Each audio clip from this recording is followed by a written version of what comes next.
নাকি পাগল নাকি? মাথায় দেখছেন না টুপি, মানুষ মাথায় টুপি দেখে কনসার্টে যায়, নামাজ পড়তে আসছে।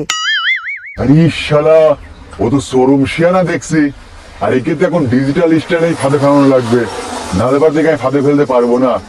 এই তুই নামাজে যাচ্ছি? হ্যাঁ নামাজে যাচ্ছি, নামাজে দেরি হয়ে আসছে। কি বলবেন তাড়াতাড়ি বলেন। আরে যাইস রে, তোর কি এখন নামাজ পড়ার বয়স আছে? তোর বয়সটা কোনো ধরা আইরো আছে, যখন মুরুখ বেরোয় তখন নামাজে যাস।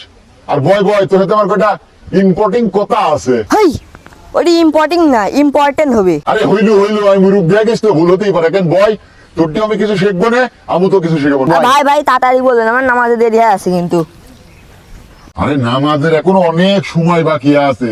আর তোরা যুবক ছেলে না, তোর কি এখন নামাজ পড়ার সময়?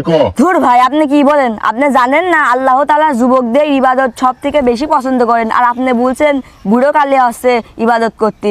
এই তোকে এসব কথা কি শিখাছে? তুই জানিস নি তোর এখন হচ্ছে ডিজে ফ্যাশন হ্যাঁ চলার সময় চলছে। তুই যদি এখন এরকম হুজুর হ্যাঁ চলে এসে তোকে পছন্দ করবি না। আর জানিস নি মেয়েরা